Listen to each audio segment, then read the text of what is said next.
daripada pelaksanaan pilkada nanti bisa berjalan dengan tertib, aman, dan lancar. Pastinya harapan kita Kabupaten Kota Waringin Barat, harapan kita semua tidak terulang kembali sejarah yang kelam pada saat di tahun 2010. Nah, dan ini tentunya atas dukungan dan partisipasi kita semua untuk menjaga wilayah kita. Mungkin itu saja Pak Jaka, terima kasih. Terima kasih Bapak Ibu. Ada lagi yang mau disampaikan atau didiskusikan terkait dengan mungkin saya sih menambah sedikit saja, mungkin poin DPD ya Pak bikin kepala Pak ya. Nah, mungkin kepengurusan DPD itu Pak minimalkan tidak karena begini, DPD itu ada berbeda-beda, ada yang kami 30, ada yang kami yang kami 30 itu punya syarat-syarat itu tadi. Kebanyakan kalau dia karyawan yang memang dia menetap, sedangkan karyawannya, nah dasar dia untuk pindah itu dia harus berdasarkan ada surat keterangan aktif dari perusahaan sebagai karyawan, dan itu harus dekat dengan keterangan dasar dibawa ke desa terdekat atau terus yang untuk itu yang kami 30 itu kalau karyawan, tapi kalau kami 7 yang karyawan tetap tadi dia lewat masa yang menetap itu nggak bisa lagi. Nah, yang aktif itu boleh kecuali seumpama begini, orang outing nih karyawan perusahaan, dia ada perjalanan dinas atau kerja ke obat, dia bisa mengurus pindah diri di tempat tujuan. Itu yang menjadi percaya ya, Berarti dia dari hampir 30 itu hampir 7 itu ada berapa hari itu. Nah, dia membuktikan dengan surat tugas itu bahwa pada saat tanggal 27 November, semua dia berangkat itu hampir 7 tanggal 20 ya, tanggal 20 tanggal 19 November. Dia surat tugas tanggal itu akan berada di Kobar selama 2 minggu. Logikanya pada saat tanggal 27 dia berada di Kobar kan. Dan surat tugasnya harus aktif dan berkuasa juga. Itu yang boleh kami tuju. Jadi kalau dia karyawan tetap dan tidak bertugas di saat hari H, dia tidak bisa untuk pindah diri. Karena kenapa? Sangat kelihatan tadi yang BPPT. Karena surat suara BPPT itu berbeda dengan lossing awal, Pak. Kalau loss awal ini loss ini kayak seperti CDI, seperti lapas sudah seperti awal. Surat suara sudah dari awal, Pak. Kita tetapkan sesuai dengan DPT yang di awal. Tapi kalau DPT yang akhir tadi, dia menggunakan surat-suara cadangan yang ada berada di TPS terdekatnya. Makanya sangat terbatas dia. Seperti kemarin sini juga, kemarin kita ngobrol Pak, di Medsur itu karyawannya, terus yang di HO-nya, sampai kita kemarin memang ketemu Pak ya. Jadi itu lumayan hampir ya ratusan gila. Jadi kami kasih keterangan kalau mau DPD karena dilibatkan akan kami sebar di wilayah asal kota. Kalau lebih baik jadi kalau khusus, tapi memang kalau dia ada banyak ya sampai 100 tidak mau dia kalau ini pulang dia akan sebar bahkan juga kita untuk punya di mulut mobil bisa di bawah mobil habis berapa jam tersisa sudah kita tidak terlibat. Kalau kita belum menentukan contoh itu harus memilih. Terus katanya cuma warahmatullahi wabarakatuh. Waalaikumsalam. Terima kasih kawan-kawan media. Hari ini kita laksanakan kegiatan rapat koordinasi terkait pemutahiran data di lokasi khusus pada pemilihan kepala daerah serentak tahun 2024 ini. Ada beberapa perusahaan perkebunan yang kita undang dan alhamdulillah berhadir. Kemudian lembaga pemasyarakatan juga berhadir.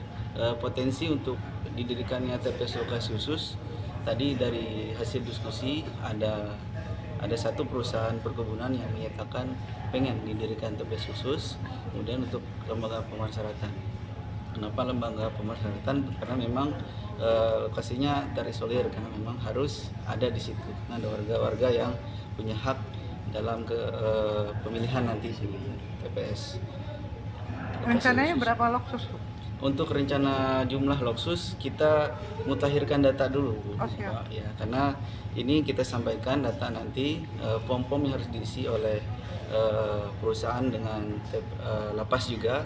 Nanti dari data itu kita olah, nanti baru kita bisa menentukan berapa jumlah TPS lokasi khususnya. Syaratnya apa saja sih, Bang? Kalau syarat pasti warga negara Indonesia yang berKTP Kalimantan Tengah. Karena kita pilkada gubernur dan wakil gubernur. Yang mengajukan tadi dari perusahaan Yang berapa? mengajukan satu perusahaan dari PT CBI Group. Itu untuk perusahaan perkebunan, kalau lapas otomatis dia ada. Ya. Yap. Artinya perkebunan lain tidak mengajukan. Perkebunan lain menyampaikan tadi potensi sepertinya tidak ada untuk TPS lokasi Ada khusus, CBI ya? ada CBI. Adakah Pak arahan dari KPI terkait dengan perusahaan-perusahaan yang memberikan usaha, apakah ada pemantauan atau pengawasan seperti apa? Baik, untuk arahan tadi kita tetap menyampaikan kepada perusahaan kalau misalkan dalam perjalanannya nanti ada potensi untuk TPS lokasi khusus, segera menyampaikan ke kami karena waktu terus berjalan, tahapan terus berjalan. Karena ketika sudah ditetapkan ada perusahaan yang menyampaikan permintaan, mohon maaf kita tidak bisa mengakomodir. Oke. Berarti batas waktunya kapan tuh Bang bisa menyampaikan apa loksus itu? Sampai dengan sebelum penetapan daftar pemilih tetap nanti. Kapan itu Pak? Daftar pemilih tetap itu pada bulan September, September. ya. Oke, Tapi dalam perjalanannya tetap kita selalu berkomunikasi dengan pihak perusahaan. Bagi yang tidak ada loksus, mobilisasi pemilih seperti apa? Oke. Bagi perusahaan yang tidak ada TPS khusus, tadi mereka sudah menyampaikan juga mereka siap untuk memobilisasi karyawannya yang berKTP lokal untuk memilih di TPS reguler terdekat dengan lokasi-lokasi. Kalau pemilu otomatis diliburkan ya? karena libur nasional yang diliburkan secara nasional. Terima kasih Bang. Terima kasih, Bang. Bang, kalau ternyata dia tidak mempunyai KTP yang pada intinya mereka berdomisili di wilayah perusahaan sebagai pekerja, bagaimana langkahnya? Kalau dia tidak mempunyai KTP, syarat utama dia menjadi pemilih memang harus berKTP, Pak. BerKTP. Ketika dia tidak mempunyai harus segera mungkin. Sesegera Sekarang untuk mengurus ke kartu kependudukannya, karena itu yang nanti menjadi acuan sebagai syarat menjadi pemilih nanti saat pemilihan kepala daerah. Oke, makasih Pak. Realisasi dari KPU terkait pemilihan khusus ya, mungkin sebagai perusahaan respon sampai sejauh mana ini? Ya dengan adanya kegiatan ini tentunya kita sangat berterima kasih ya, artinya ada informasi-informasi tambahan yang akan melengkapi kami sebagai perusahaan perkebunan gitu ya, dan kami akan mendukung ya demi suksesnya proses pelaksanaan pilkada ini baik bupati maupun gubernur di wilayah Kalimantan Tengah ini, Pak. Mungkin ada kendala yang mana saat ini kan terus dipacu. Tadi terkait dengan lokasi khusus ya, ada kriteria-kriteria dan tentunya di karyawan kami memang secara verifikasi ada karyawan-karyawan kita yang berKTP atau beridentitas di wilayah Kalimantan Tengah, namun semuanya masih dalam jangkauan dan itu pun juga sedikit. Jadi kita tidak memerlukan TPS khusus, jadi mereka tetap rata-rata karyawan di sekitar kebun kita, dan kalaupun ada itu juga mereka seperti Pilpres kemarin mereka memanfaatkan fasilitas cuti untuk bisa memilih di daerah asalnya. Jadi kita dukung upaya-upaya KPU untuk suksesnya agenda besar yaitu pemilihan bupati dan gubernur di Kalimantan Tengah. Demikian Bang. Oke, terima kasih Bang. Siap. Terkait dengan baksus khusus untuk pemilihan ke depannya. Nanti bagaimana perusahaan menyikapi dengan sosialisasi tadi? Jadi kami dari pihak perusahaan, khususnya kami di GA Group ya, mengucapkan terima kasih ya kita diundang partisipasi, dan kami berharap dengan seperti ini partisipasi karyawan atau pekerja kami yang ada di dalam lingkungan perusahaan semakin banyak dalam bisa memberikan hak pilihnya dan mensukseskan pilkada tahun ini. Mungkin ada kendala yang saat dalam sosialisasi beberapa pertanyaan yang dilontarkan. Kebanyakan dari karyawan kita itu kan terkait pindah pemilih ya. Kalau kita kan sebagian besar karyawan hampir 60% itu kan karyawan lokal, artinya dari Kabupaten Sukamara, Lamandau, Kobar khususnya.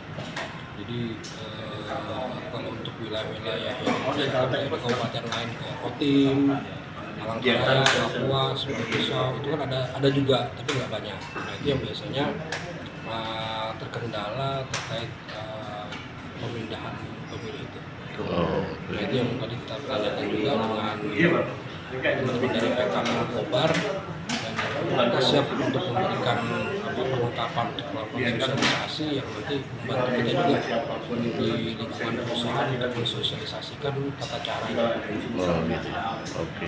Mungkin ada harapannya Bang kepada selaku perwakilan perusahaan, harapannya?